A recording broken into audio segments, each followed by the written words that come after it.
అవి చూడు, మేమంతా ఎంత కంగారు పడుతున్నామో. ఏదో ఒకటి చెప్పు, ఏమైంది? నువ్వు హాస్పిటల్కి వెళ్ళావు కదా?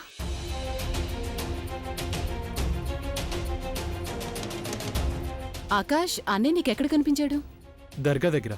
నేను పోలీసులు కూడా ఇన్ఫార్మ్ చేశాను అన్నయ్యని వెతుకోమని. అటువైపు నుండి వెళ్తుంటే నాకు ఉన్నట్టుండి అన్నయ్య కనిపించాడు. అప్పుడే అక్కడి నుండి నేను అన్నయ్యని ఇంటికి తీసుకొచ్చాను.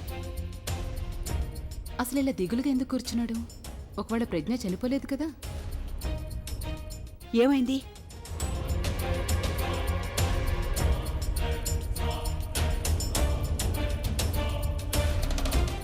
ఏమైందబ్బి? ఎందుకంత దిగులుగా కూర్చున్నావు నువ్వు? ఇదేంటి? అరే, నువ్వేడుస్తున్నావా? ఏమైంది చెప్పు. అది చెప్పు బాబు. ప్రజ్ఞ. ఏమైంది ప్రజ్ఞకి?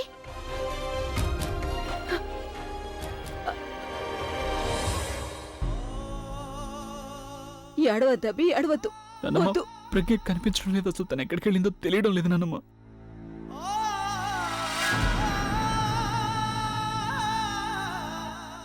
ఏడవు కబి. కంగారు పడాల్సిన విషయం ఏమీ లేదు.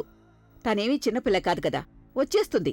తప్పిపోలేదు కదా తను. నేను తన కోసం ఉదయం నుంచి వెతుకుతున్నాను. తన కోసం అన్ని చోట్ల వెతికాను. వాళ్ళ ఇంట్లో, ఆఫీసులో, హాస్పిటల్లో తను నాకు ఎక్కడ కనిపించలేదు నానమ్మ. వద్దు బాబు, వద్దు. నువ్వు ముందు అడవడం ఆపు. తన్ని మనం వెతుకుదాం. మేమందరూ ఉన్నాం కదా నీతో పాటు. ఆకాష్, ఏంటనమ్మా? ఒక పంచే, పోలీసులకు కబురు చేయి. కంప్లైంట్ రాసివ్వు. ప్రజ్ఞని వీలైనంత త్వరగా వెతకమని చెప్పు. సరేనమ్మా, నేను పోలీసులకు ఇన్ఫార్మ్ చేస్తాను. మనం కూడా వెతుకుదాం. వద్దు నాన్న, ఏడవకూడదబ్బి, సరేనా? నాకు అసలు అర్థం కావడం లేదు. అందరూ ఇలా చేతులు ముడుచుకొని ఎందుకు కూర్చున్నారు? మనందరం వెళ్లి ప్రజ్ఞని వెతికి తీసుకొద్దాం. బుల్బుల్, అసలు ప్రజ్ఞ ఎక్కడుందో, ఏ పరిస్థితిలో ఉందో తెలియడం లేదు. అభి వాళ్ళ నానమ్మ చెప్పారు ప్రజ్ఞకి యాక్సిడెంట్ అయిందని.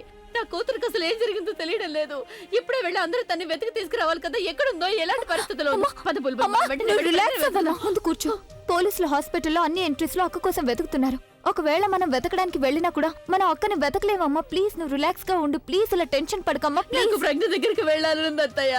నాకు ఎలా ఉందో తెలియడం లేదు. తనకి నా అవసరం ఉంటుంది కదా అత్తయ్య. ఏమీ కాదు, తను బాగానే ఉంటుంది అత్తయ్య. అసలు ఇదంతా అభి వల్లే జరుగుతోంది. కేవలం అభి వల్లే జరుగుతోంది. అభికి తనకి పెళ్లి జరగబోతుందన్న కబురే రాకపోతే నా కూతురు ఇలా వెళ్ళిపోయి ఉండేది కాదు. అయినా అత్తయ్య, తను ఒంటరిగా వెళ్తుంటే మీరు ఎందుకు తనని ఆపలేదు? మీరు తనని ఆపాల్సింది కదా. నాకు తెలుసు, పైకి తను ధైర్యంగా కనిపించిన లోపల తను చాలా బాధపడుతూ ఉంటుంది అత్తయ్య. తన కళ్ళ ముందు అభికి తనుకి పెళ్లి జరుగుతుంటే తను ఎలా చూడగలుగుతుంది అత్తయ్య? చెప్పండి.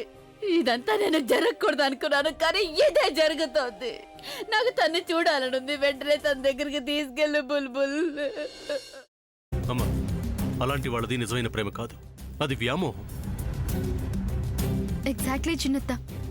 నిజంగా ప్రేమించుకున్న వాళ్ళు అలా చేయరు. ఎంత మనసు విరిగిపోతే కన్న కూతుర్ని పట్టుకొని మా దృష్టిలో చచ్చిపోయా ఉంటుందా తల్లి?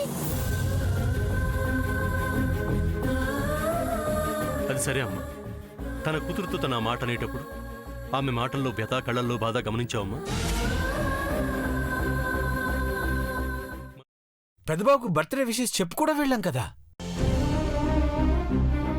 ఊరికే ఎలా కాలిపోతుంది? మంట పెడితేనో పడితేనో తగలబడుతుంది.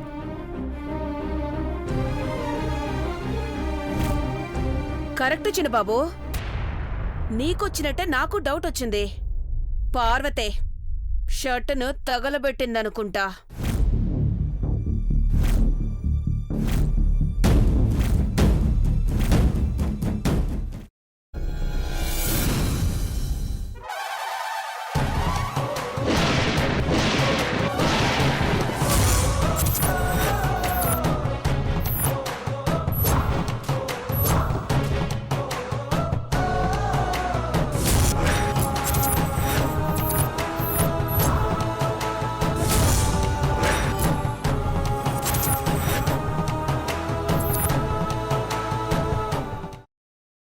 తర్వాత పొట్టు తీసేసి చాప్ చేసి పక్కన పెట్టుకోవాలి. ఒక ప్యాన్లో కొద్దిగా నూనె వేడి చేసి అందులో ఆవాలు, మినప్పప్పు, శనగపప్పు, కరివేపాకు, సన్నగా తరిగి పెట్టుకున్న ఉల్లిపాయలు వేసుకుని 1 నిమిషం పాటు వేయించుకోవాలి. ఆ తర్వాత కాల్చి కట్ చేసి పెట్టుకున్న వంకాయని కూడా అందులో వేసుకుని బాగా మిక్స్ చేసి బౌల్లోకి ట్రాన్స్ఫర్ చేసుకుని అందులో తగినంత చిక్కటి పెరుగు లేదా పల్చటి పెరుగు వేసుకుని మిక్స్ చేసి అన్నంతో కానివ్వండి, చపాతీతో కానివ్వండి సర్వ్ చేసినా చాలా బాగుంటుంది.